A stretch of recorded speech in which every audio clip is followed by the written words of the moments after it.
you guys can access the notes and the notes from my bitly link. आपको recording भी मिल जाएंगी, notes भी मिल जाएंगी, क्योंकि आप सब बच्चे बहुत अलग अलग ग्रुप से हो. So that is why I might not be able to send the notes in all the groups, but you will find all my notes in the bitly link. तो वहाँ पे आप लोगों को 6R बैच के भी नोट्स मिल जाएंगे. अगर कोई बच्चा इंटरेस्टेड है और डिटेल में पढ़ने के लिए, तो 11th और 12th के मेरे जो 12R बैचेस हैं उनके भी नोट्स मैंने वहाँ पे अपलोड कर रखे हैं, वो भी आप लोग देख सकते हो. ठीक है बच्चों, तो चलो आज की क्लास शुरू करते हैं. कल की क्लास में हम लोगों ने, मतलब जो हमारी लास्ट क्लास हुई थी, ट्यूसडे की जो क्लास हुई थी, उसके अंदर all of us we talked about the dipole. Dipole क्या होता है, डाइपोल मोमेंट क्या होता है, और हम लोगों ने देखा था कि डाइपोल की वजह से इलेक्ट्रिक फील्ड का क्या एक्सप्रेशन आता है, एक्सियल पॉइंट पे, इक्वेटोरियल पॉइंट पे कोई जनरल पॉइंट हो तो उसकी वजह से. We also saw how a dipole interacts with an electric field और टॉर्क किस तरीके से डेवलप हो जाती है, उसके सवाल हम लोगों ने सॉल्व कर लिए थे. आज की क्लास में बच्चा ये जो पोटेंशियल एनर्जी ऑफ डाइपोल है, ये वाली चीज, छोटा सा टॉपिक है, इसको हम खत्म कर लेंगे. फिर we'll try to understand area vector और इलेक्ट्रिक फ्लक्स हमारा क्या होता है, इसको इस पे फोकस करेंगे और गॉस लॉ पे फोकस करेंगे. ये हमारे इंपॉर्टेंट टॉपिक्स है. जो गॉस लॉ वाला टॉपिक है वो स्पेशली, उससे आपका क्वेश्चन पक्का आता ही आता है, और उसमें हमारी बहुत सारी एप्लीकेशंस हैं. स्फीयर हो गया, लाइन हो गई, शीट हो गई, ऐसी बहुत सारी एप्लीकेशन है जिनकी वजह से इलेक्ट्रिक फील्ड का एक्सप्रेशन हम लोग निकाल सकते हैं. So I also try to explain all of those expressions to you guys. ठीक है बच्चों, तो सबसे पहले अपना जो फर्स्ट टॉपिक है उससे हम शुरुआत करेंगे, which is potential energy of a dipole. तो कोई सोच सकता है कि डाइपोल के अंदर पोटेंशियल एनर्जी का कॉन्सेप्ट आएगा ही क्यों? Why will the concept of potential energy come in the case of a dipole? Can you guys think of that? ये वाला एग्जांपल देखो बच्चा, तो यहाँ पर हो क्या रहा है कि आपने डाइपोल को, पहली फिगर में आप लोग देख सकते हो कि डाइपोल को हम लोगों ने ना इलेक्ट्रिक फील्ड के अंदर प्लेस कर दिया है. उसके बाद किसी θ1 एंगल पे आप लोगों ने इसको प्लेस किया है. अब ये डाइपोल के ऊपर बढ़िया टॉर्क वगैरह लग रही है, टॉर्क की वजह से डाइपोल अपने आप को एक डायरेक्शन में अलाइन करना चाहता है. अब हम इस डाइपोल को एंटी क्लॉकवाइज रोटेट कर रहे हैं. Suppose we rotate, rotate spelling गलत हो गई, तो suppose we rotate this dipole, suppose we rotate this dipole anticlockwise, anticlockwise. ठीक है, इसको हम एंटी क्लॉकवाइज रोटेट करने की कोशिश कर रहे हैं बच्चा, from angle θ1, from angle θ1 to angle θ2. तो बेटा ये वाली पूरी प्रोसेस करने में हमें कुछ वर्क करना पड़ेगा, क्योंकि डाइपोल पे टॉर्क लग रही है. डाइपोल चाहते हैं कि वो इलेक्ट्रिक फील्ड के अंदर स्टेबल इक्विलिब्रियम में आ जाए, है ना. बट हम लोग बोल रहे हैं कि हम वो नहीं होने देंगे, हम उसको ऑपोजिट डायरेक्शन में खुद मेहनत करके रोटेट करके लेके जा रहे हैं. So we will have to do some work, है ना बच्चों, है ना स्नेहा बेटा. तो हमें यहाँ पर कुछ काम करना पड़ेगा. अब ये जो काम होता है, इसी का जो एक्सप्रेशन होता है वो आपका पोटेंशियल एनर्जी की तरह भी स्टोर हो जाता है. So here basically the work which you do comes from integration of tau with respect to d theta. Tau की वैल्यू आप लोगों को पता है कितनी होती है, पीई साइन थीटा से आपके पास एक्सप्रेशन आ जाती है. ठीक है बेटा, तो वर्क डन का अगर आप एक्सप्रेशन निकालते हो तो आपके पास वर्क डन आ जाएगा PE cos θ2 minus cos θ1. Again, we are not getting very deep into the derivation. We don't have that much time. But if you want to see the derivation, you can open up my notes and you will be able to see the derivation from the notes. ठीक है, I think थोड़ा सा बच्चे अभी late हो गए हैं class में आते आते, धीरे धीरे सब बच्चे भी ज्वाइन कर लेंगे, तो थोड़ा सा धीरे धीरे पहले मूव ऑन कर लेते हैं. अब अगर आपको चेंज इन पोटेंशियल एनर्जी निकालना है यहाँ से, तो चेंज इन पोटेंशियल एनर्जी आप लोगों ने वर्क एनर्जी थ्योरम से भी पढ़ा है, हर जगह से पढ़ा है. ये जो चेंज इन पोटेंशियल एनर्जी आता है, that is negative of this particular work which we are written. जो हमने ये वर्क किया है उसका नेगेटिव होता है. So u θ2 minus u θ1, change in potential energy की वैल्यू आ जाएगी negative of work done. So you will basically the expression for potential energy as u θ2 minus u at θ1 will be equals to pe cos θ1 minus cos θ2. ठीक है बच्चा. हाँ, तो पहले आपका θ1 था, उसके बाद आपका θ2 हुआ है, तो फाइनल माइनस इनिशियल करा है ना यहाँ पे, तो ये नेगेटिव ऑफ वर्क डन आ जाएगा. तो पहले cos θ1 आएगा, फिर cos θ2 आएगा बच्चा. तो अब यहाँ पर आप लोग क्या करते हो कि एक रेफरेंस पॉइंट ले लेते हो. जब भी हम पोटेंशियल एनर्जी निकालते हैं, we take a reference point. So if you guys take the reference point that θ1 जो है वो हमारा π/2 है. मेरी जो भी रोटेशन है वो π/2 से शुरू हो रही है. और सान्या बेटा, अगर स्क्रीन नहीं दिख रही तो एक बार रिफ्रेश करके ज्वाइन करो बेटा. बाकी बच्चों को स्क्रीन विजिबल है क्या?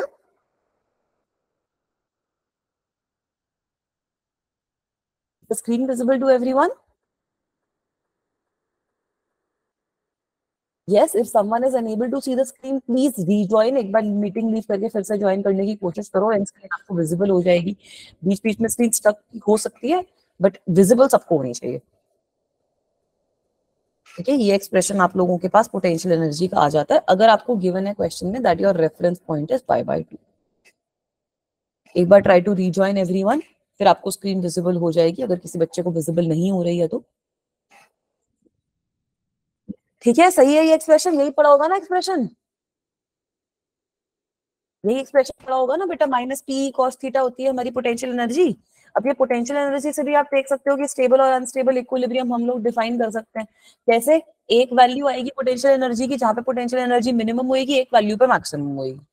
तो अगर मैं इक्विलिब्रियम कंडीशन की बात करती हूँ, if I talking about equilibrium condition, अगर हम इक्विलिब्रियम की बात करते हैं तो इक्विलिब्रियम आप लोगों को पता है, इक्विलिब्रियम पे हमारी जो नेट फोर्स होती है वो 0 होनी चाहिए और जो नेट टॉर्क होती है वो भी हमारी 0 होनी चाहिए.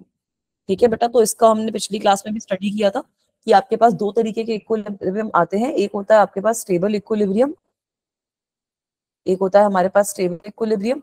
स्टेबल इक्विलिब्रियम कब आता है बच्चों? जब थीटा की वैल्यू हो जाती है 0 डिग्री. तो यहाँ से आप देख सकते हो कि पोटेंशियल एनर्जी की वैल्यू इस केस में आएगी -PE and this is the minimum value. तो दैट इज व्हाई हमारा स्टेबल इक्विलिब्रियम हो रहा है, हमारा सिस्टम स्टेबल इक्विलिब्रियम में आ रहा है. दूसरी वैल्यू हम लोगों ने लास्ट क्लास में देखी थी कि एक वैल्यू हमारे पास अनस्टेबल इक्विलिब्रियम की आती है. अनस्टेबल इक्विलिब्रियम कब होता है? जब ये जो थीटा है इसकी वैल्यू होती है 180 डिग्री, है ना. ये पिछली क्लास में हम लोगों ने देखा था. तो अगर थीटा आपका 180 डिग्री होगा, कॉस थीटा हमारा -1 हो जाएगा. So you will get the value of potential energy as positive P. ठीक है बेटा, तो ये वैल्यू आपके पास मैक्सिमम है. So you guys can see that maximum potential energy जहां पर भी आती है वो आपका एक तरीके से अनस्टेबल इक्विलिब्रियम का पॉइंट होता है. सिस्टम चाहेगा कि वो वापसी अपनी इनिशियल स्टेट में आ जाए, जो स्टेबल इक्विलिब्रियम वाली स्टेट है, मिनिमम एनर्जी की स्टेट है. ठीक है, सिंपल कॉन्सेप्ट है. इससे थोड़े से सवाल आपके मैं करवा देती हूँ. ये आपका जैसे नीट 2013 का सवाल है बेटा. एक बार ये वाला क्वेश्चन देखो, एक बार मुझे आंसर बताओ, ABCD कौन सा सही ऑप्शन लग रहा है? बहुत अच्छा क्वेश्चन है. इलेक्ट्रिक डाइपोल आपको गिवन है, बोला है कि it is aligned parallel to a uniform electric field. Parallel line करने का क्या मतलब है कि θ1 जो आपका इनिशियल थीटा है that is equals to 0 degree. उसके बाद आपको बोला है कि what is the energy required to rotate the dipole by 90 degree. मतलब θ2 की वैल्यू आपको 90 डिग्री गिवन है. तो बेटा अभी हम लोगों ने पढ़ा है that u of θ2 minus u of θ1 कितना हो जाएगा? PE cos θ1 minus cos θ2. ये वाला एक्सप्रेशन अभी आप लोगों ने लिखा भी होगा कॉपी में. So using that expression we can derive this answer. Very good, B answer is right. बिल्कुल सही बोल रहे हो बेटा. ठीक है, तो यहाँ से आप लोग देख सकते हो कि हमारे पास क्या आंसर आ जाएगा. cos θ1 मेरा 0 पे, मतलब cos θ1 होता है 90 डिग्री पे 0 होता है, तो we will get the answer as P. So this is my correct answer. इस तरीके के ऐसे सवाल आएंगे तो सब बच्चे कर सकते हैं, अब कोई दिक्कत नहीं होनी चाहिए. So option B is right. ठीक है, very good. Now let's see this next question. This is also a question which came in NEET. This came in NEET 2021. So this is also an interesting question. So try to tell me how will you solve this question. एक बार try to solve this question. Tell me what will be the right answer.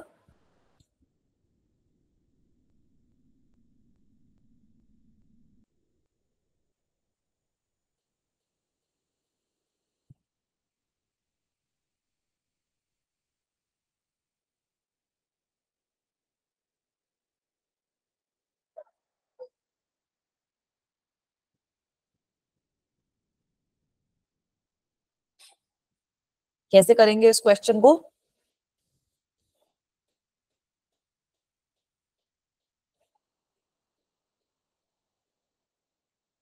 All right, C option is right. Very good job बेटा, बिल्कुल सही बोल रहे हो आप लोग. कैसे आएगा यार ये सही, मतलब इसको करोगे कैसे? तुम्हें पता है कि ये वाली जो दोनों चार्जेस है मेरे, इन दोनों चार्जेस पे इलेक्ट्रिक फील्ड की वजह से कुछ फोर्स लग रही होगी, है ना. इन दोनों चार्जेस पे इलेक्ट्रिक फील्ड की वजह से कुछ फोर्स लग रही होगी. ये मेरा प्लस क्यू चार्ज है, ये मेरा माइनस क्यू चार्ज है. दोनों पे आपकी इलेक्ट्रिक फील्ड की वजह से कुछ फोर्स लग रही है. इस पे आपकी लग रही है प्लस चार्ज की वजह से, माइनस चार्ज की वजह से आपकी फोर्स कुछ इस डायरेक्शन में लग रही होगी, है ना बेटा. अब एक इंपॉर्टेंट चीज आप क्या देख सकते हो भाई, कि यहाँ पर आपके जो इलेक्ट्रिक फील्ड लाइंस है वो तो स्प्रेड हो रही है ना.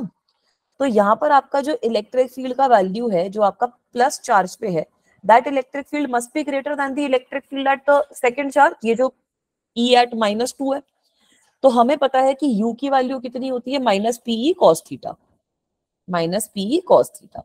तो यहाँ पर अगर आप cos थीटा देखोगे, cos थीटा आ जाएगा आपका 180 डिग्री, है ना, क्योंकि P की डायरेक्शन आपकी माइनस से पॉजिटिव तक होती है। रेड से बना देती हूँ, P की डायरेक्शन आपकी कुछ इस तरीके से होती है ना बच्चों। तो आपका PE cos थीटा जो होगा वो 180 डिग्री हो जाएगा, -1 आ जाएगा। तो यहाँ से आपके पास U की वैल्यू कितनी आ जाएगी, PE। This is the value which you are obtaining in this situation. तो यार अब हो क्या रहा है, जो ये पॉजिटिव चार्ज है, जहां पर ये पॉजिटिव चार्ज है वहां पे आपका इलेक्ट्रिक फील्ड ज्यादा है, जहां पर ये नेगेटिव चार्ज है वहां पे आपका इलेक्ट्रिक फील्ड कम है। तो ये पॉजिटिव चार्ज पे पोटेंशियल एनर्जी की वैल्यू ज्यादा होगी, नेगेटिव चार्ज के पास पोटेंशियल एनर्जी की वैल्यू कम होगी। ठीक है, तो आपका जो ये जो आपका बेसिकली डाइपोल है, सबसे पहली चीज तो यही है कि क्योंकि जो पॉजिटिव चार्ज पे फोर्स लग रही है that is also greater than the negative charge, so this dipole will move towards right. Dipole moves towards right. Dipole जो है हमारा that will move towards right. और दूसरा पॉइंट क्या है कि डाइपोल राइट की तरफ जा रहा है, आपका इलेक्ट्रिक फील्ड डिक्रीज हो रहा है। When dipole moves towards right, when dipole moves towards right, then your potential energy is decreasing since electric field is also decreasing. Since electric field is also decreasing. Beta, this class is from a crash course perspective. So if you want to revise your chapter, if you want to solve questions from your chapter, then this class is the right class for you. Alright Akhtar बेटा, यहाँ पे हम theoretical concept भी discuss करेंगे, questions भी solve करेंगे, NEET के भी, जेई के भी, तो सारी की सारी चीजें आपको एक क्लास में मिल जाएगी। एक बार रिपीट कर देती हूँ बेटा, मैंने क्या बोला कि ये जो आपका डाइपोल है ये इस तरीके से प्लेस्ड है सच दैट इलेक्ट्रिक फील्ड, जो ये पॉजिटिव क्यू चार्ज पे इलेक्ट्रिक फील्ड है, that is greater than the electric field at negative Q charge. तो जो फोर्स मेरी पॉजिटिव क्यू चार्ज पे लग रही है that will always be greater than the force which is acting on the negative Q charge. तो इसका मतलब है कि नेट फोर्स जो आपकी आएगी वो राइट डायरेक्शन में आएगी, तो हमारा जो डाइपोल है वो राइट की तरफ जाएगा। Is this part clear? Garima, Sanya, is this part clear कि yes ma'am the dipole is moving towards right? अब यहाँ पर दो ऑप्शन है कि towards the right as its potential energy increases, towards the right as it potential energy decreases. तो अगर मैं यहाँ पर पोटेंशियल एनर्जी की वैल्यू लिखती हूँ, मुझे पता है कि -PE cos थीटा होती है। इस केस में थीटा की वैल्यू आपकी 180 डिग्री है, क्योंकि डाइपोल मोमेंट और इलेक्ट्रिक फील्ड एक दूसरे के बीच में 180 डिग्री का एंगल बना रहे हैं। तो पोटेंशियल एनर्जी की वैल्यू आपकी PE के इक्वल आ गई। तो जैसे जैसे डाइपोल राइट की तरफ जाएगा इलेक्ट्रिक फील्ड आपका डिक्रीज होएगा, इसलिए आपकी पोटेंशियल एनर्जी भी डिक्रीज होएगी। So C option is your correct option. C option जो है वो हमारा सही ऑप्शन है। Is this okay? Is this okay बच्चों? ये वाली चीज देख लो, फिर आगे चलेंगे।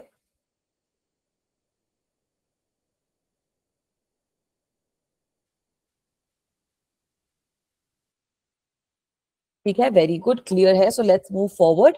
The next topic now which we will come to is area vector and Gauss law, and we will start discussing all these things.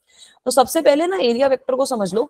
Area vector एक ऐसी वेक्टर क्वांटिटी है जिसका जो मैग्नीट्यूड होता है, जिसका जो मैग्नीट्यूड होता है वो इक्वल हो जाता है एरिया के, एरिया ऑफ द सरफेस। वो इक्वल हो जाता है एरिया ऑफ द सरफेस के। और इसकी जो डायरेक्शन होती है, इसकी जो डायरेक्शन होती है that is perpendicular to the surface. इसकी जो डायरेक्शन होती है that is perpendicular to the surface. तो area vector is a very simple vector. अब आपको एरिया को वेक्टर के फॉर्म में ही डील करना है। और यस बेटा, इस केस में E2 जो है वो कम होएगा एज कंपेयर टू E1, है ना बच्चों। एरिया वेक्टर क्या होता है? अब आपका एरिया वेक्टर एक ऐसा वेक्टर है जिसका मैग्नीट्यूड आपका एरिया के बराबर है और डायरेक्शन उसकी परपेंडिकुलर है सरफेस से। तो अगर मैं आपको एक दो एग्जांपल दूं, तो सपोज मेरे पास इस तरीके का एक स्क्वायर है। I am having a square and this square is in the XY plane. This square is in the XY plane. आपको जो साइड है वो A के बराबर गिवन है। तो इस केस में अगर हमें एरिया वेक्टर लिखना होगा, हम कैसे लिखेंगे? इस केस में अगर आपको एरिया वेक्टर लिखना है तो आप कैसे लिखोगे बच्चों? इसका एरिया कितना है? A स्क्वायर के बराबर। डायरेक्शन क्या होगी? XY के परपेंडिकुलर, मतलब Z की डायरेक्शन होगी। तो एरिया वेक्टर या तो फिर आपका A स्क्वायर K कैप होगा, या फिर आप उसकी direction A square minus K cap भी ले सकते हैं। इसी तरीके से मैं एक दो सरफेसेस और बनवा देती हूँ। सपोज अब हमारे पास ऐसे ये वाला हमारा एक्स वाई जेड प्लेन है, ये हमारे पास एक्स प्लेन है, ये जेड प्लेन है, ये वाई प्लेन है। अब मेरे पास एक सर्कल है, now I am having a circle जिसका रेडियस मुझे पता है आर के बराबर है। तो यहाँ पर अब आप एरिया वेक्टर कैसे लिखोगे? अब यहाँ पर एरिया वेक्टर कितना हो जाएगा? मैग्नीट्यूड हो जाएगा इसका एरिया ऑफ अ सर्कल। तो पाई आर स्क्वायर तो इसका मैग्नीट्यूड हो गया, है ना, पाई आर स्क्वायर तो इसका मैग्नीट्यूड हो गया। और इसकी डायरेक्शन क्या होगी? अब ये एक्स जेड प्लेन में लाई कर रहा है, वेरी गुड, तो इसकी वाई डायरेक्शन आएगी। तो या तो फिर Y R square J cap लिख लो, या फिर pi R square minus J cap लिख लो। दोनों के दोनों आपके जो एरिया वेक्टर्स हैं वो एक्सेप्टेबल रहते हैं। Is this part okay? Is this part okay? अब ऐसे ही बच्चों को कंफ्यूजन हो जाती है कि मैम अगर 3 डायमेंशनल सरफेस हो तब क्या होगा? तो यार 3 डायमेंशन में सपोज हमारे पास एक ऐसे क्यूब है कोई,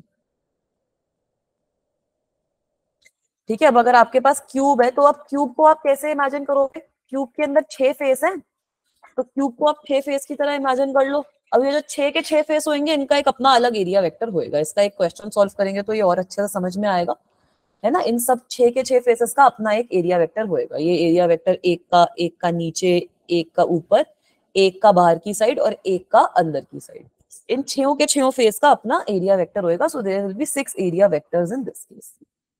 अरीबा बेटा, अभी उसके पहले हमने खाली पोटेंशियल एनर्जी का कॉन्सेप्ट किया था बच्चा। अब हम एरिया वेक्टर का कॉन्सेप्ट शुरू कर रहे हैं, जिससे हम गॉस लॉ के ऊपर अराइव करेंगे। तो वो हमारा इंपॉर्टेंट कॉन्सेप्ट है, वो आप समझना शुरू करो, है ना बेटा। एरिया वेक्टर हम लोगों ने देखा है कि एरिया वेक्टर होता क्या है। Area vector represents the area of a surface, कि किसी सरफेस की एरिया क्या है, ये वाली जो चीज होती है ये एरिया वेक्टर हमारा रिप्रेजेंट करता है। और एरिया तो आप मैग्नीट्यूड से निकाल लोगे, उसकी डायरेक्शन क्या होती है? The direction of area vector is always perpendicular to the surface जिसके बारे में आप बात करो। Is this part okay guys? Should I move forward?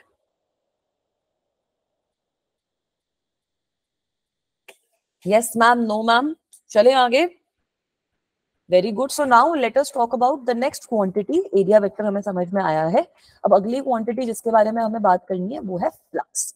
तो ये फ्लक्स क्या वाला है ये मुझे बता दो कोई बच्चा। अभी तक फ्लक्स के बारे में तो तुम पढ़ ही चुके हो। What is the meaning of flux? होता क्या है फ्लक्स, ये बताओ बेटा। फ्लक्स, इलेक्ट्रिक फ्लक्स की बात नहीं कर रही मैं, सिंपल फ्लक्स की बात कर रही हूँ। फ्लक्स का मतलब बड़ा सिंपल है, flux is flow of any quantity. कुछ भी क्वांटिटी हो सकती है, flow of a quantity. Very good बेटा, ये हमारा फॉर्मूला आएगा गॉस लॉ से, थ्रू एन एरिया। फ्लक्स का क्या मतलब है? किसी का भी फ्लक्स लिख सकती हूँ भाई, मैं किसी भी चीज का फ्लक्स लिख सकती हूँ। फ्लक्स का सिंपल मतलब है कि कितनी आपकी क्वांटिटी फ्लो कर रही है through a particular area. That is the simple meaning of flux. जैसे अगर यहाँ पर मेरे पास पानी है, suppose I am having water, suppose I am having water, और ये वाटर आपका कुछ वेलोसिटी से फ्लो कर रहा है v से। वाटर हमारा किसी वेलोसिटी से फ्लो कर रहा है v से। सेकंड मैं रिफ्रेश कर रही हूँ, है ना। प्रेरणा ने ऐसे स्ट्रीम का एग्जांपल दिया तो स्ट्रीम में मैंने वाटर ही बना दिया। चलो, स्ट्रीम में सबसे पहले हमारे दिमाग में ही वाटर आता है ना बेटा। तो अब सपोज हमारे पास वाटर है और मेरे पास दो एरियाज हैं कुछ इस तरीके से। एक एरिया कुछ ऐसे है, परपेंडिकुलर एरियाज हैं, ये स्क्वायर एरियाज हैं। एक एरिया मेरे पास थोड़ा बड़ा है, वो कुछ ऐसे है। तो बेटा इन दोनों सिचुएशंस में अगर आपको फ्लक्स लिखना है, if you want to write down the value of flux of liquid, if you want to write down the value of flux of liquid through area, flux of liquid through area, तो बेटा ये कितना हो जाएगा? अगर ये area जो पहला वाला है वो एरिया A1 है, दूसरा वाला जो एरिया है that is equals to A2। So can you guys tell me what will be the flux? कितना लिक्विड पास कर रहा है किसी एरिया में, किस किस चीज पे डिपेंड करेगा वो बेटा? कि लिक्विड की वेलोसिटी कितनी है और एरिया कितना है। तो flux passing through the first area will be velocity multiplied by area 1, second area के थ्रू हो जाएगा वेलोसिटी मल्टीप्लाइड बाय एरिया 2। ठीक है, स्क्रीन विजिबल है बेटा सबको मेरी? सान्या बच्चा बोल रही है कि स्क्रीन विजिबल नहीं हो रही है ढंग से।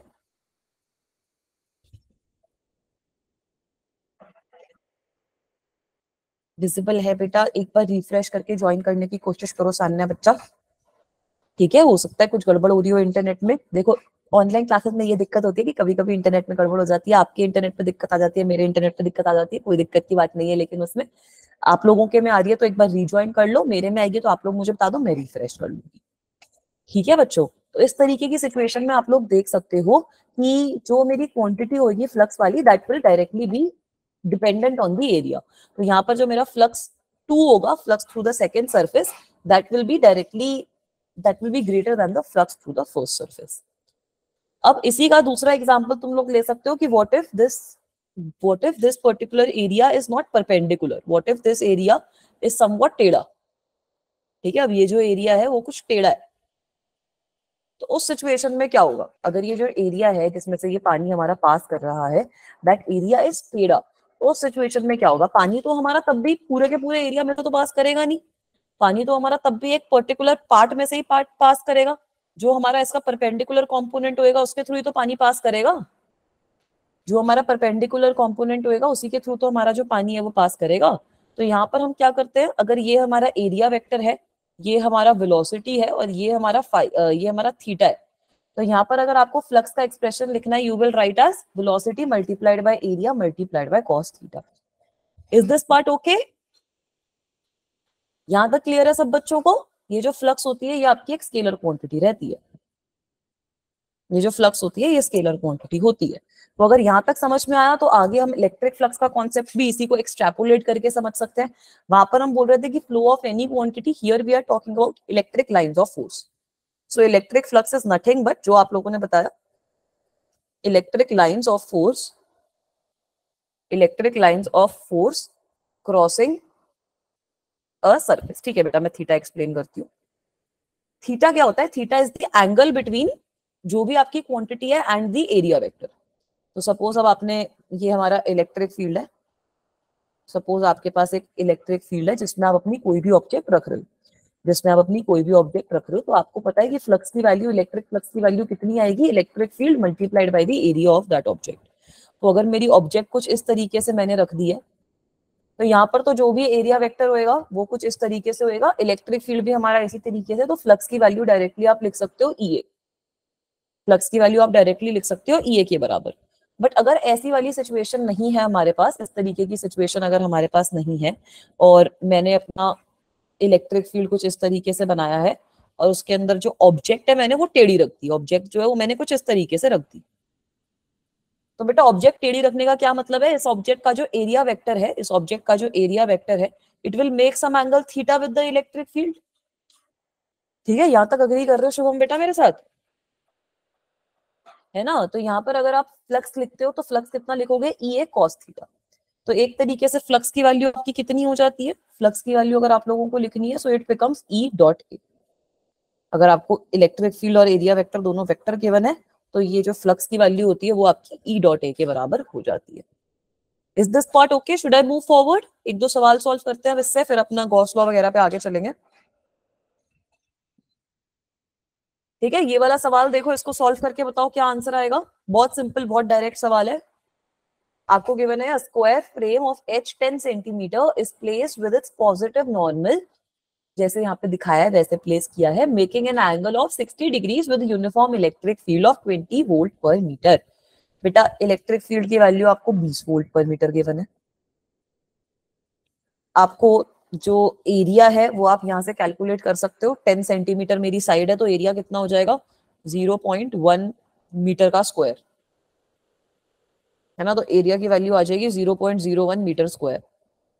थीटा की वैल्यू वैसे ही हमें गिवन है यहाँ पर 60 डिग्रीज, तो आंसर डायरेक्टली नहीं आ गया हमारे पास। फाई की वैल्यू कितनी होती है, ई डॉट एस, फाई की वैल्यू होती है मैम ई डॉट एस, मतलब ई एस की जगह ई ए ले लेते हैं। ठीक है, तो फाई की फ्लक्स की वैल्यू हमारी कितनी होती है, ई ए कॉस थीटा। फ्लक्स की value is nothing but E A cos theta. So you can substitute the value of electric field as 20, you can substitute the value of area and you can substitute the value of theta and tell me what will be the final answer.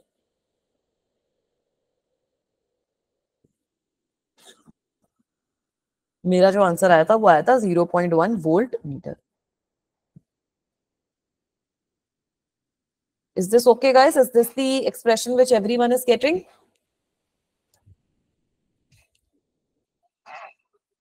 यही आ रहा है सब बच्चों का answer भी? All right, very good. So now let me give you another question. I will write this question down. You guys have to solve it. So suppose आपको अब electric field given है, सपोज आपको electric field जो है वो vector form में given है as 3i cap minus 4j cap plus 2k cap volt पर metre. So you have to calculate the flux through the given surface. Calculate flux through given surface. इस तरीके का question आपका पूछा भी गया है और आया भी है नीट में भी, जेई में भी। तो अलग अलग सरफेसेस आप लोगों को दे देते हैं। सरफेस सपोज आपको कुछ इस तरीके से गिवन है, एक्स वाई जेड,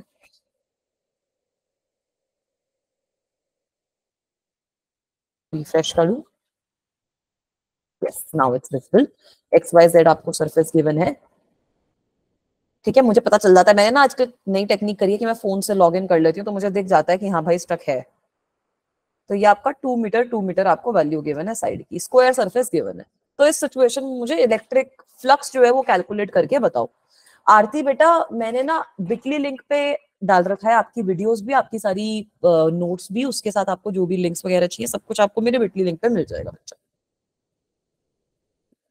ठीक है। तो अगर यहाँ पर अब आपको फ्लक्स निकालना है तो फ्लक्स कैसे निकालोगे, इधर you will use the concept that E flux जो होता है वो आपका ई डॉट ए होता है, यहाँ पर आप डॉट प्रोडक्ट यूज करोगे बेटा।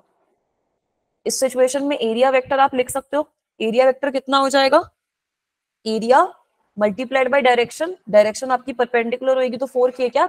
Now you can calculate E dot A, बिल्कुल सही बोला बेटा गरिमा, 4k क्या है ना एरिया वेक्टर। तो यहाँ से फ्लक्स की वैल्यू निकालोगे तो कितनी आ जाएगी, दोनों का डॉट प्रोडक्ट ले लो, आई कैप कुछ है नहीं, जे कैप के साथ कुछ है नहीं, तो के कैप आ जाएगा आपका 8 वोल्ट मीटर आ जाएगी वैल्यू।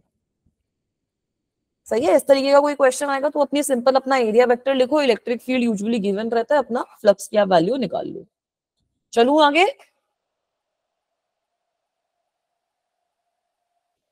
अब ये वाला क्वेश्चन देखो। Now look at this question, this is also, हाँ बेटा शुभम बिल्कुल सही बोल रहे हो, 4k आपका एरिया वेक्टर आएगा, उसका आप डॉट प्रोडक्ट ले लो अपने इलेक्ट्रिक फील्ड के साथ and we will get the answer. Now let's come to this question. यहाँ पर आपको एक स्क्वायर क्यूब गिवन है और क्यूब के थ्रू आपको बताना है कि फ्लक्स आपका कितना हो जाएगा। तो बेटा अच्छा क्वेश्चन है, सिंपल क्वेश्चन है, अच्छे से इसको सॉल्व कर लो। एक क्यूब यहाँ पर मैं और बना रही हूँ, उसको भी अच्छे से देख लेना।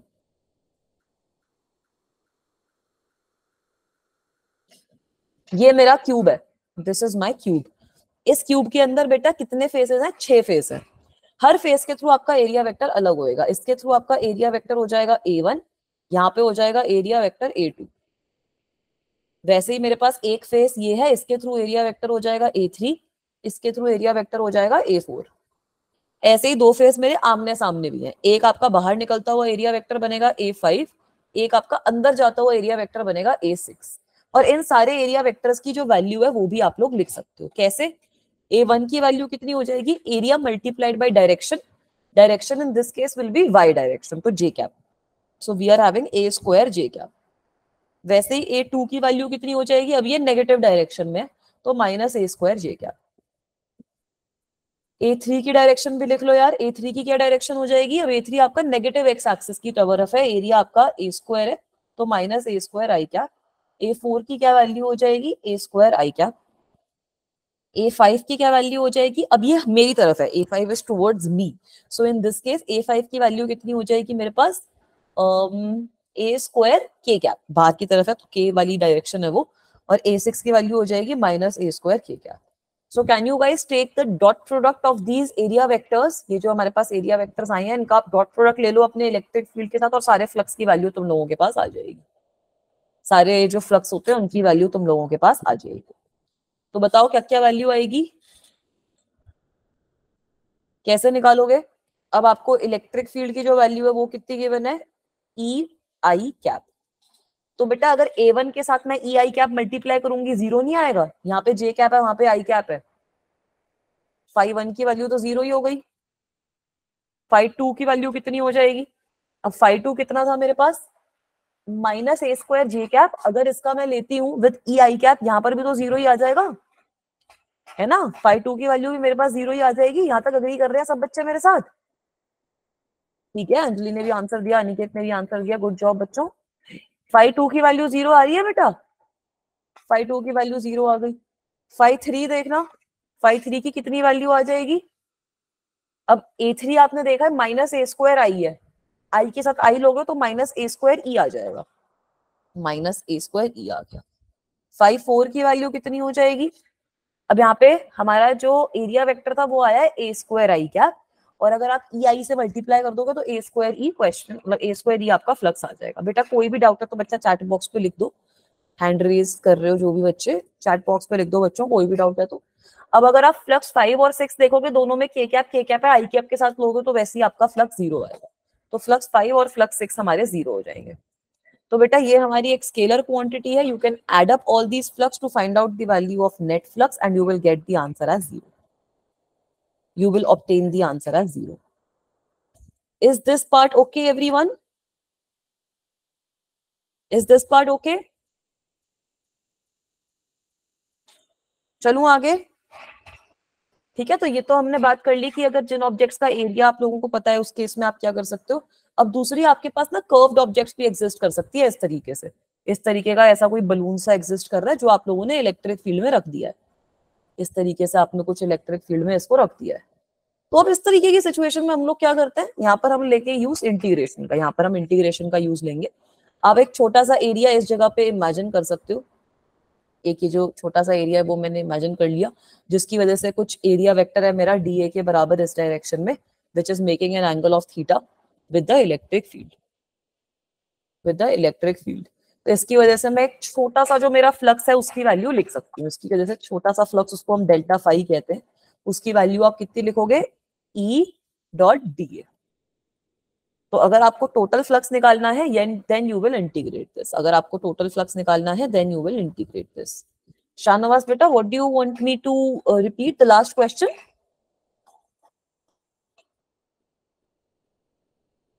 बेटा लास्ट क्वेश्चन बड़ा सिंपल है। यहाँ पर आपके पास एक क्यूब है, क्यूब की आपकी 6 साइड होती है, तो 6 एरिया वेक्टर आ जाएंगे तुम्हारे पास, है ना। 6 के 6 एरिया वेक्टर की हमने वैल्यू लिख ली।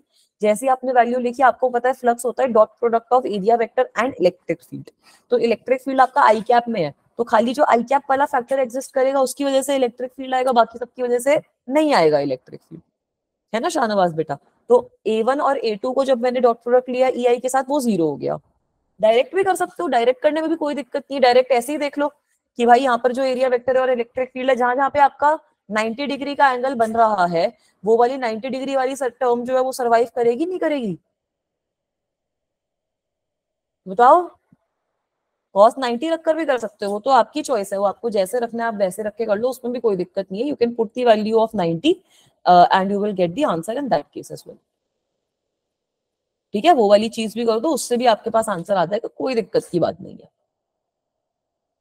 है ना। क्योंकि देखो अभी आपका जो y डायरेक्शन में आएगा इलेक्ट्रिक फील्ड, जो z डायरेक्शन में आएगा that will be perpendicular to the electric field line, तो उसकी वजह से फ्लक्स वैसे ही 0 होगा, है ना बेटा। और जहां पे आपका खाली x डायरेक्शन वाला जो है वो एग्जिस्ट करेगा। ठीक है, हाँ बेटा प्रेरणा। शाहनवाज बच्चा, थोड़ा समझ में आया ये क्वेश्चन?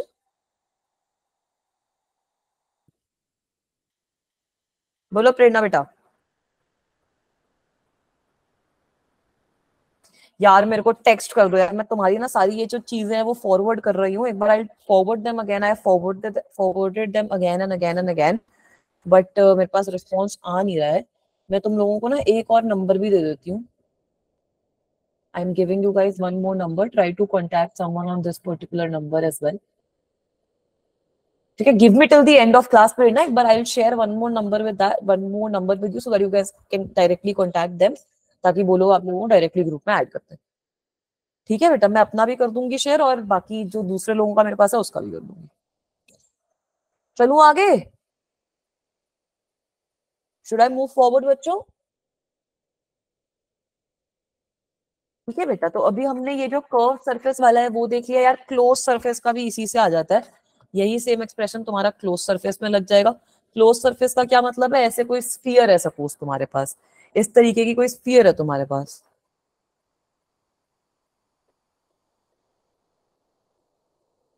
बेटा मुस्कान, मुझे भी नहीं पता कि ये वाली चीज तो क्या हो रही है।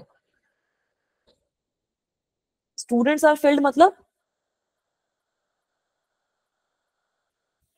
ये वाली चीज तो नहीं आनी चाहिए बच्चों। एक बार मुस्कान बेटा, अगर ये चीज आती है ना तो आप मुझे एक बार इसका स्क्रीनशॉट भी भेजना, ताकि ये वाली चीज में मैं आगे लोगों को फॉरवर्ड कर पाऊँ। सान्या बेटा, अभी तो चल रही है ये टॉपिक, एक बार गॉस लॉ तक हम पहुंचेंगे, गॉस लॉ के थोड़े से क्वेश्चन सॉल्व करेंगे, उसके बाद we will finish today's class. ठीक है, तो आज की क्लास थोड़ी सी चलेगी अभी, तो मतलब 10 बजे तक चलाएंगे क्लास, उसके बाद देखेंगे क्या करना है। हाँ, ग्रुप फुल होगा व्हाट्सएप वाला, तभी ये दिक्कत आती है। तो अगर अब बेटा आपके पास क्लोज सरफेस है, उसकी वजह से आप लोगों को फ्लक्स निकालना है, ये आपका इलेक्ट्रिक फील्ड है, अप्रोच बिल्कुल सेम है, अप्रोच में कोई दो राह वाली बात नहीं है। वही आप एक छोटा सा एरिया ले लोगे, if this is area D A, let me say that this is area D A, तो अब यहाँ पर आप जो फ्लक्स लिखोगे, छोटा सा जो आप फ्लक्स लिखोगे, that will again be equals to E dot D A. फिर से आपका जो फ्लक्स है वो तो ई डॉट डी ए की वजह से छोटा सा फ्लक्स आप लोगों के पास आ जाएगा, और उसको अगर आप इंटीग्रेट करोगे, अब यहाँ पर आपको जो इंटीग्रेशन करनी है वो आपको पूरे के पूरे एरिया के ऊपर करनी है। Here, that is the only point which you have to remember, that you have to integrate over the entire area. So when you integrate over the entire area, you will get the flux as closed surface integral of E dot ds. Closed surface integral of E dot ds. Is this part okay, guys? इसका एक example भी करवा दूंगी तुम्हें। ठीक है, ये वाली चीज समझ में आई? चलो, इसका एक एग्जाम्पल देखो कि अगर तुम्हारे पास सपोज स्फीयर है रेडियस आर का, अगर आपके पास ऐसे एक स्फीयर था, ये आपका एक स्फीयर है, रेडियस आर है इसका, इसके अंदर मैंने एक चार्ज प्लेस कर दिया है, इसके अंदर मैंने एक चार्ज, पॉजिटिव चार्ज प्लेस कर दिया है। तो आप लोगों को पता है पॉजिटिव चार्ज की वजह से इलेक्ट्रिक लाइंस कुछ ऐसे आएंगी, रेडियली आउटवर्ड आती है ना। एक सेकेंड, स्क्रीन स्टक है, एक बार रिफ्रेश कर रही हूँ।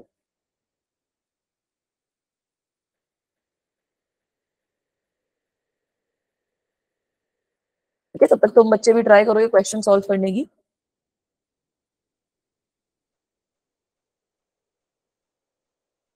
कुछ बुक्स में ना इसी को प्रूफ लिख देते हैं गॉस थ्योरम का, बट ये कुछ प्रूफ नहीं है, ये इलस्ट्रेशन टाइप की चीज है। ठीक है, तुम्हें पता है कि जो इलेक्ट्रिक फील्ड लाइंस हैं वो रेडियली आउटवर्ड होती हैं,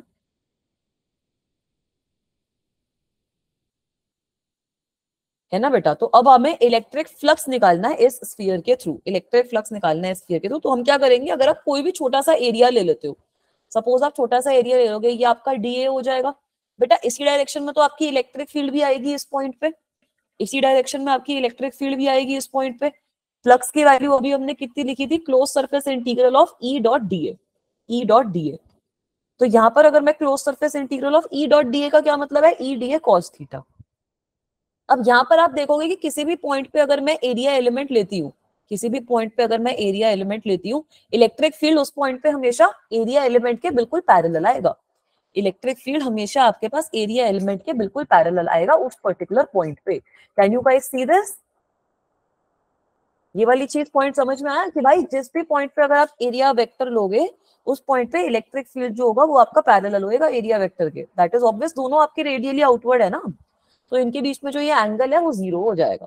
तो डायरेक्टली आपके पास फ्लक्स की क्या वैल्यू आ गई, ई ए, इसका क्लोज सरफेस इंटीग्रल। अब यहाँ पर मैंने ई तो कॉमन ले लिया, क्लोज सरफेस इंटीग्रल कर लिया खाली एरिया का। तो फ्लक्स की वैल्यू कितनी हो जाएगी, इलेक्ट्रिक फील्ड की वैल्यू आप लोगों को पता है के क्यू अपॉन आर स्क्वायर होती है, मल्टीप्लाइड बाय एरिया कितना होता है, 4 पाई आर स्क्वायर। एरिया कितना होता है आपका, 4 पाई आर स्क्वायर। तो यहाँ से आप देख सकते हो फ्लक्स की जो वैल्यू आएगी हमारे पास, दैट विल बी के क्यू मल्टीप्लाइड बाय 4 पाई।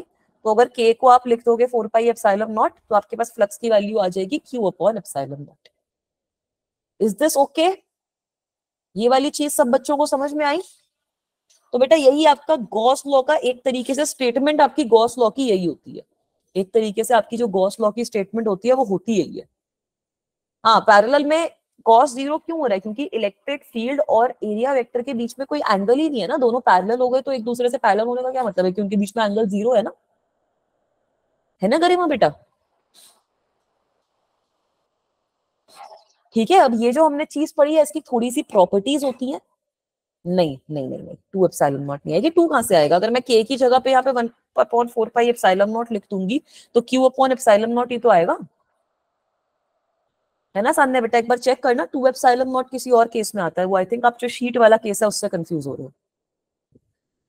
एक बार रिपीट कर दूं सनी बेटा, ये क्वेश्चन बड़ा सिंपल है। इस क्वेश्चन में आपको बोला गया है कि ये एक स्फीयर है जिसके बीच में आपने ये चार्ज रख दिया है, उसकी वजह से आपका कितना इलेक्ट्रिक फ्लक्स क्रॉस कर रहा है वो बताओ।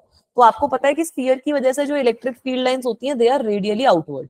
हमें पता है कि क्लोज सरफेस के लिए अगर हमें फ्लक्स निकालना है तो एक छोटा सा एरिया एलिमेंट हम यहाँ पे कंसिडर कर लेंगे।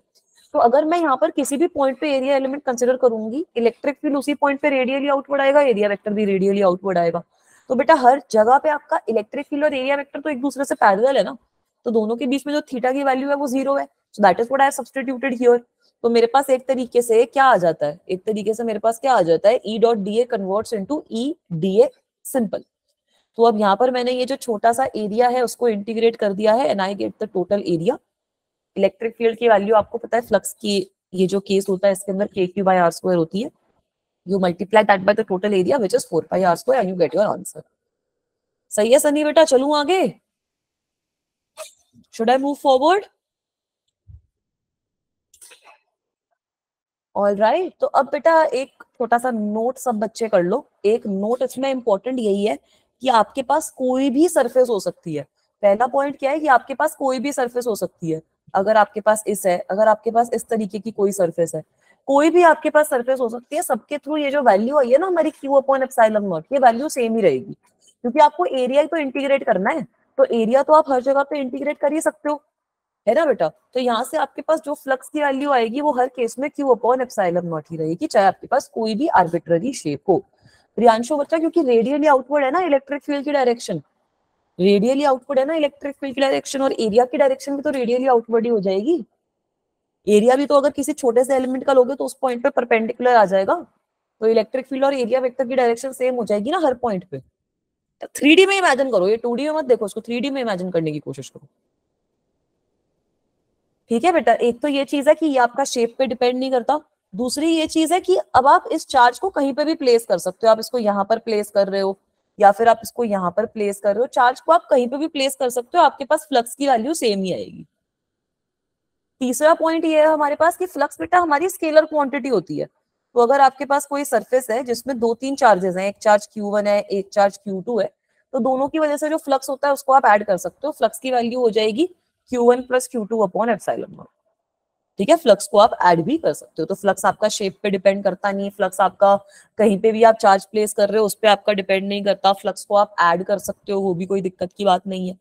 चौथा पॉइंट यही है कि भाई अब फ्लक्स आपका डिपेंड नहीं करता कि क्या शेप है, जैसे साइज पे भी मैटर नहीं करता, अगर छोटा सर्कल है या बड़ा सर्कल है या उससे भी बड़ा सर्कल है तो कोई फर्क नहीं पड़ेगा, सब केसेस में मेरा जो फ्लक्स है उसका value Q upon epsilon not ही आएगी। शेप पे डिपेंड नहीं करता आपका, जो भी फ्लक्स की वैल्यू होती है साइज पे डिपेंड नहीं करती, चार्ज आप लोगों ने कहाँ रखा है उस पर डिपेंड नहीं करता। Is this part okay everyone? ये ठीक है बच्चों? ये हम गॉस लॉ तक अप्रोच कर रहे हैं। हाँ, एरिया पे भी नहीं करेगा बेटा। जैसे अब देखो यहाँ पर हमने देखा ना कि एक स्फीयर है, अगर आपके पास एक क्यूब है, दोनों के बीच में आपने चार्ज अपना क्यू रखा है, तो दोनों के थ्रू आपका जो फ्लक्स होएगा वो सेम आएगा, दोनों के थ्रू आपका जो फ्लक्स आएगा वो सेम आएगा। ठीक है बेटा, सेकंड पॉइंट ये था कि you can keep your charge anywhere, it does not necessarily have to be at the centre, you can keep it anywhere and the flux will become constant. ठीक है, आप इसको कहीं पे भी रखोगे तो आपका जो फ्लक्स आएगा वो कांस्टेंट ही आएगा। फ्लक्स की वैल्यू आपकी डिपेंड नहीं कर रही कि आपने चार्ज को कहाँ रखा है। हाँ बेटा, मीडियम पे तो यार अगर तुम मीडियम की बात करो तो वहां पे तो फिर के की वैल्यू चेंज हो जाएगी ना। ये कॉस थीटा होता है प्रियांशु बेटा, बट अभी हमने वैल्यू फाइनल क्या निकाली है, क्यू अपॉन एप्सिलॉन नॉट निकाल दी ना हमने वैल्यू। अगर आपने चार्ज को कहीं अंदर रख रखा है, ये पर्टिकुलर केस के अंदर हमने Q upon epsilon not value निकाल दी ना, तो कोई भी आपके पास एरिया हो, आप इलेक्ट्रिक फील्ड तो आप बाहर ले गए, आपने खाली इंटीग्रेट ओवर एरिया कर दिया, तो ये जो एक्सप्रेशन रहेगा फ्लक्स का, ये क्यू अपॉन एप्सिलॉन नॉट ही रहेगा, irrespective of whatever shape you are having, if the charge is placed inside that particular area. Is that okay बच्चों? ठीक है, समझ में आई ये चीज?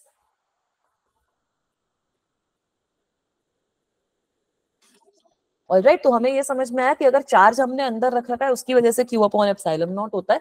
अगर आपने चार्ज को बाहर रख रखा है, अगर आपने चार्ज को नहीं, फाइनल आपका खाली डिपेंड करेगा कि कितना चार्ज इनक्लोज्ड है, शेप पे डिपेंड नहीं करेगा, भाई मैं बार बार बता रहा हूँ। अगर आपने इस चार्ज को बाहर रख रखा है, तो बाहर रखने का क्या मतलब है, वेरी गुड, जीरो बोला बच्चे ने, क्यों?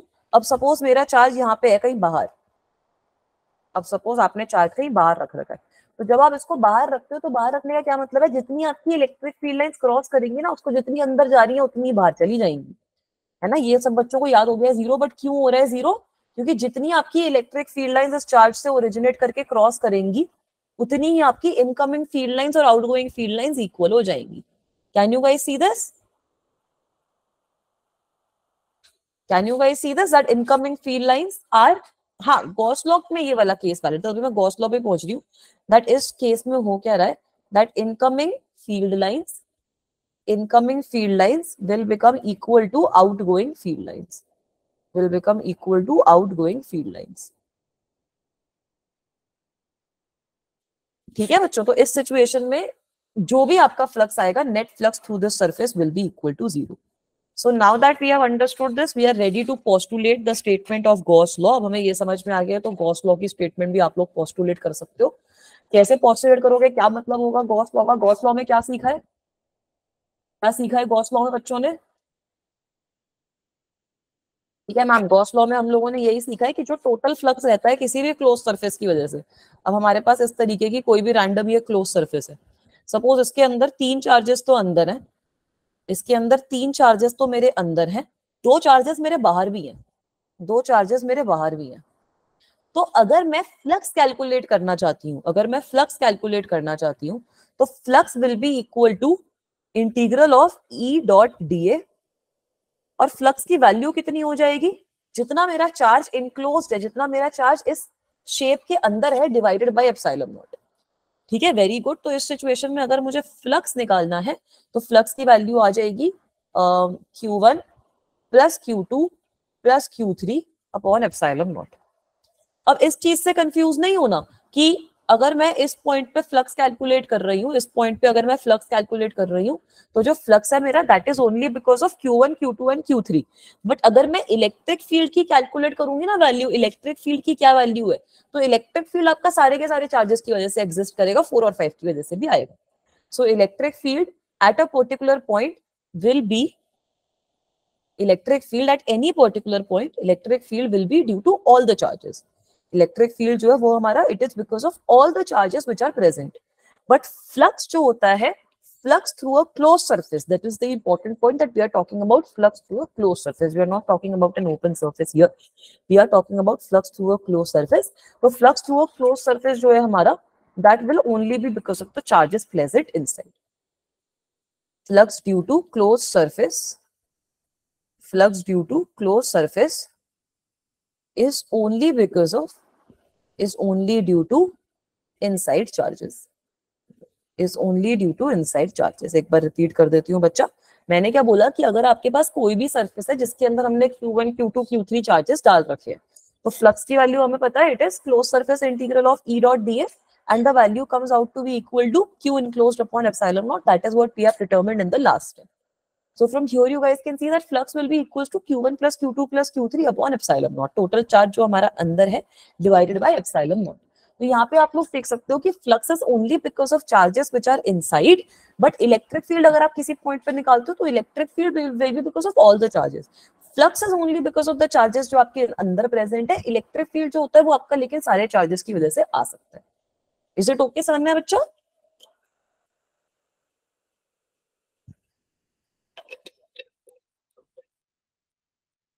चलूं आगे, ये वाला क्वेश्चन सॉल्व करके बताओ, ये वाला क्वेश्चन सॉल्व करके बताओ. चार्ज को आपको 3 सिचुएशन में प्लेस कर रखा है हमने हेमिस्फीयर के साथ में.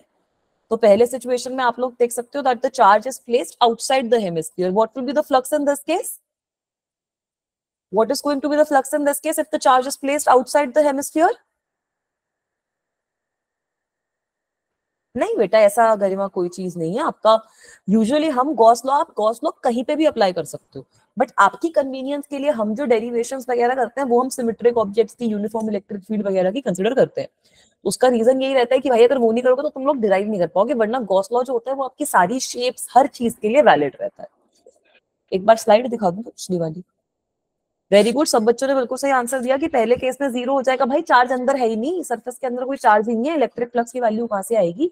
अगर चार्ज तुम्हारा सरफेस के बाहर है तब तो इलेक्ट्रिक फ्लक्स 0 आता है ना, तो इलेक्ट्रिक फ्लक्स की कोई वैल्यू नहीं आएगी उस केस में, इलेक्ट्रिक फ्लक्स तुम्हारा 0 रहेगा. ठीक है सामने बेटा, चलूं आगे.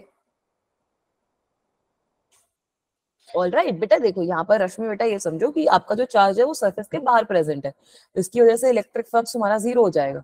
ये फाइनल वाले केस में जो आपका चार्ज है वो बिल्कुल स्फेरिकल के अंदर, ये जो हेमिस्फीयर है उसके अंदर प्रेजेंट है, इस केस में क्या करेंगे, फ्लक्स की वैल्यू कितनी हो जाएगी?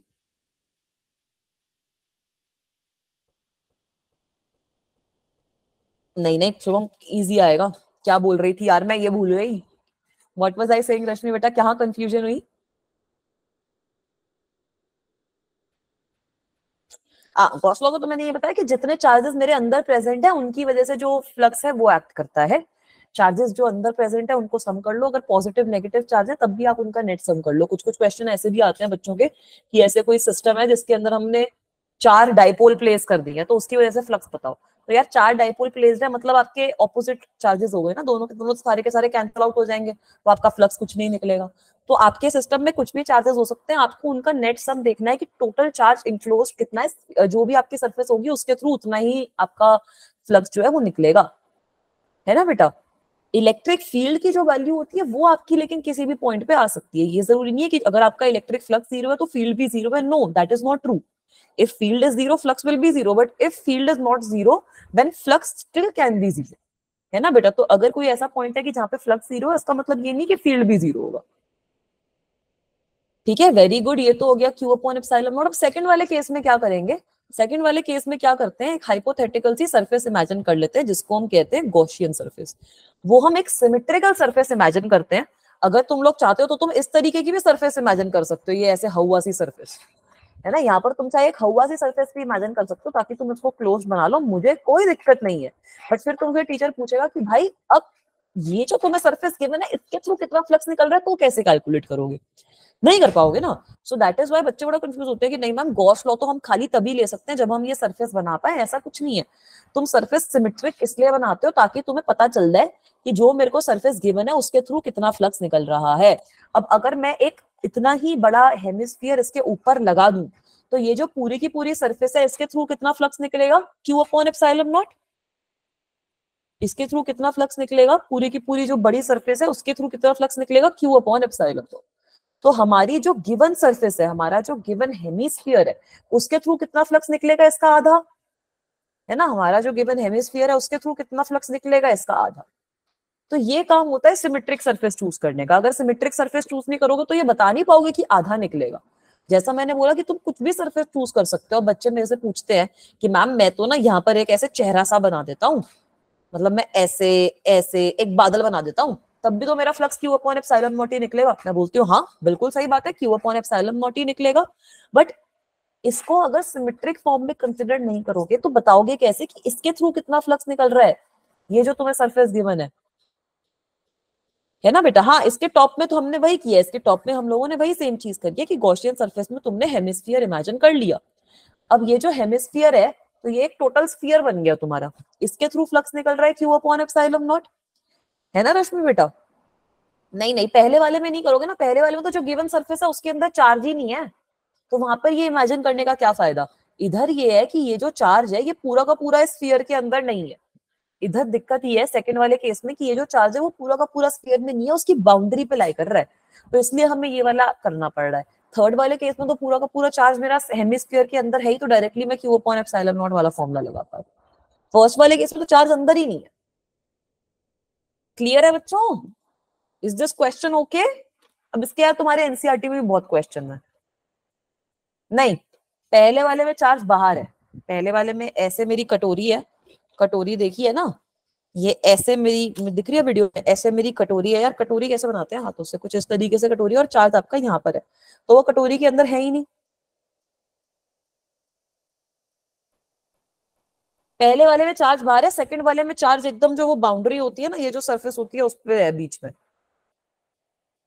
अरे फर्स्ट वाले में क्यों करोगे, फर्स्ट वाले में तो चार्ज अंदर ही लाई नहीं कर रहा, जब आपकी जो सरफेस है उस पर चार्ज लाई नहीं कर रहा तो बाहर ही होएगा। हाँ वो हमारा जो है वो सिचुएशन थोड़ा डिफिकल्ट हो जाएगा। इस वाले केस में नहीं, हम वो स्क्वायर वाले केस में पढ़ेंगे, उसमें तुम लोग समझ पाओगे। अगर आपका सरकमफ्रेंस में लाई करता है तो बहुत थोड़ा सा चार्ज आपका अंदर है, तो जितना ये चार्ज अंदर होएगा उसी की वजह से आपका फ्लक्स एक्ट करेगा। बट यहाँ पर आप सिमेट्रिक फिगर इतना इजीली बना नहीं पाओगे।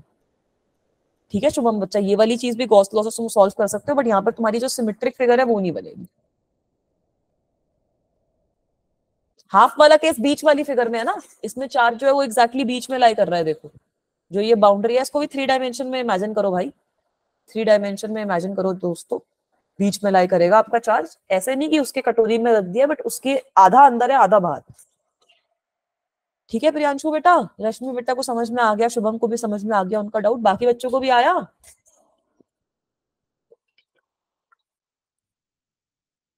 एक और क्वेश्चन कर लो, ये वाला क्वेश्चन भी देखा होगा यार तुमने, ये तो क्वेश्चन आपकी एनसीईआरटी का ही है सारे, इसमें कोई नया क्वेश्चन नहीं लाई हूँ, एनसीईआरटी वाले ही क्वेश्चन है ये, इसी तरीके के क्वेश्चन पूछे भी जाते हैं, है ना बच्चों। अब यहाँ पर क्या है, एक चार्ज आपका प्लेस कर रखा है, बोला है कि a/2 हाइट पे प्लेस कर रखा है, और ये मेरी नीचे जो है वो a और a वाली सरफेस है, नीचे मेरी जो सरफेस है वो a और a वाली सरफेस है।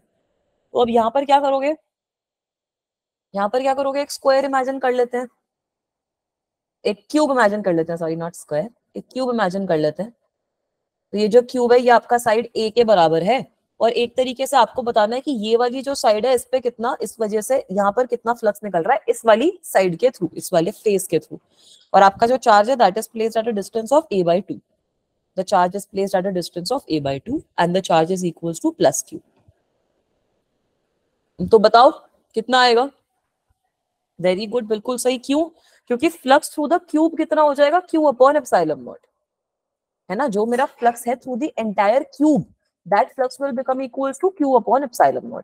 अब यार इस क्यूब के अंदर 6 फेसेस हैं, तो छयों के छयों फेसेस से जो फ्लक्स है वो मेरा सिमेट्रिकली निकल रहा है, तो फ्लक्स थ्रू वन फेस, अगर मुझे एक फेस के थ्रू फ्लक्स निकालना है तो वो कितना आ जाएगा, q/6ε0, q/6ε0 वैल्यू आ जाएगी।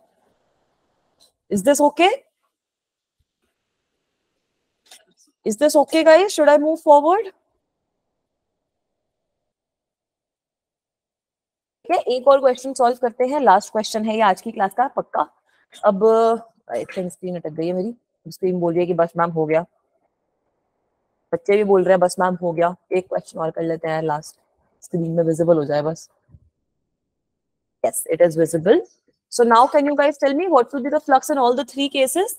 अ point charge q is placed at the centre of a cube, या तो ऐसा ही क्वेश्चन है जो हमने करा है, सेम ही क्वेश्चन है यार, तो डिफरेंट क्वेश्चन हुआ नहीं। आपको ये गिवन है कि एक पॉइंट चार्ज q को आपने प्लेस कर दिया है eight the centre of a cube, उसकी वजह से what will be the flux with all the faces of the cube, सारे फेसेस की वजह से कितना फ्लक्स आएगा। हाँ बेटा प्रियांशु, एक फेस, यार आपका जो क्यूब है वो 6 फेस है, तो ये जो टोटल फ्लक्स निकल रहा है which will be equals to q/ε0, ये आपका 6 फेस के थ्रू निकल रहा है। तो अगर आप खाली एक फेस के थ्रू कैलकुलेट करोगे तो उसकी वजह से क्या होगा, q/6ε0 वैल्यू हो जाएगी, है ना, क्योंकि आपके 6 फेसेस एग्जिस्ट करते हैं ना बेटा। तो अब यहाँ पर बताओ कि, बिल्कुल सही बोल रहे हो बच्चों, अब इस केस में बताओ तीसरे वाले का आंसर कैसे करेंगे, अगर आपका चार्ज सेंटर पे नहीं है तब क्या करेंगे, अगर ये जो चार्ज है वो सेंटर पे नहीं है, अगर ये चार्ज सेंटर पे नहीं है तो जो थर्ड वाला तुम्हारा पार्ट है, जो ये फर्स्ट पार्ट है, will not change, first part में कोई फर्क नहीं पड़ेगा, है ना, ऑब्वियसली टोटल फ्लक्स तो मेरा q/ε0 ही रहेगा। बट अगर मैं each face of the cube की बात करूं दैट विल चेंज, अगर मैं each face of the cube की बात करूंगी दैट विल चेंज। अगर मैंने चार्ज को शिफ्ट कर दिया है तो कुछ फेसेस में से ज्यादा इलेक्ट्रिक फील्ड निकलेगा जो उस चार्ज के पास होंगे, कुछ में से कम निकलेगा, तो जो सेकंड वाला पार्ट है दैट विल चेंज, जो ये सेकंड वाला पार्ट होता है वो आपका चेंज होता है, तो उसको तो शायद आप फ्लक्स की वैल्यू निकाल भी ना पाओ इतनी इजीली, बट ये जो वैल्यू है ये हमारी चेंज हो जाएगी, flux through each face will become different. Is this also okay everyone, ठीक है ये चीज बच्चों। तो अगली क्लास में एक दो क्वेश्चन इसके सॉल्व करेंगे हम लोग, उसके बाद आपका काफी इंपॉर्टेंट टॉपिक जो है electric flux due to continuous charge, electric field due to continuous charge distributions, that is the next topic which we will do. So that is the last topic of this chapter as well, वो आपका इस chapter का है भी last topic ही, तो वो वाला जो टॉपिक है वो हम खत्म कर लेंगे, ठीक है। So thank you so much for attending this class everyone, thank you.